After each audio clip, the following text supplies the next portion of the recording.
Bonjour, une nouvelle école Montessori va ouvrir en centre-ville de Saint-Denis et c'est pas fini puisqu'il y aura à la rentrée prochaine un collège.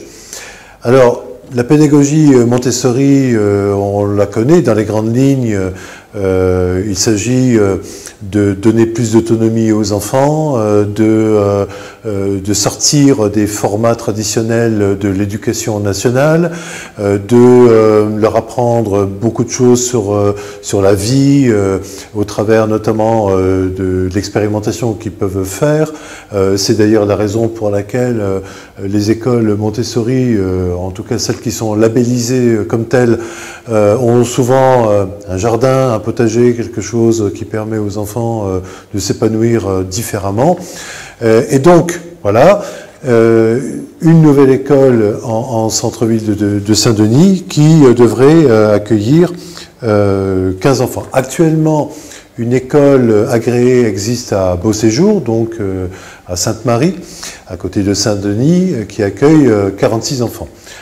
À la demande des parents, l'association Montessourir, tel est son nom, a choisi d'ouvrir cette école en centre-ville pour permettre aux Dionysiens de ne pas avoir à traverser toute l'agglomération pour aller déposer leurs enfants dans leur école préférée. Le couple fondateur de l'association Montessourir s'était pourtant promis il y a une dizaine d'années, lorsqu'ils ont ouvert la première école, ils s'étaient promis de ne pas aller au-delà et surtout de ne pas faire de collège. Or, voilà une deuxième école qui ouvre, en tout cas qui s'apprête à le faire pour accueillir des jeunes répartis en deux groupes, les 3-6 ans et les 6-12 ans.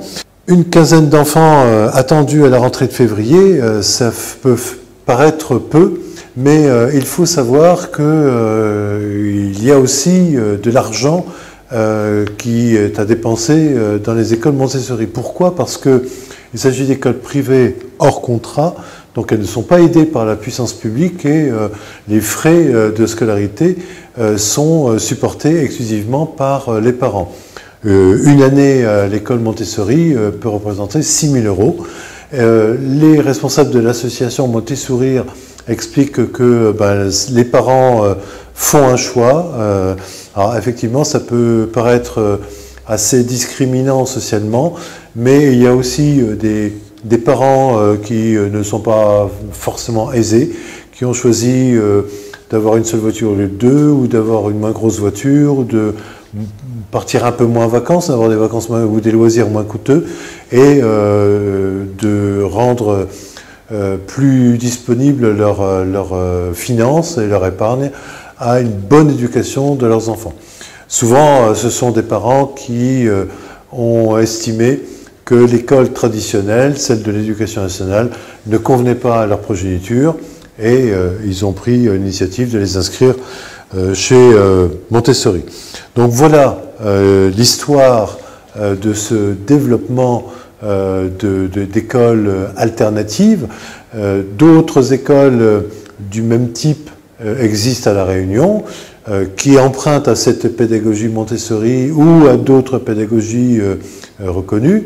Elles ne sont pas toutes agréées, mais au fond, qu'est-ce qui compte? Ce qui compte, c'est que les enfants s'épanouissent dans ces milieux et que l'expérimentation qui a fait ses preuves devienne un fonctionnement qui, comme on le voit, est appelé à se développer.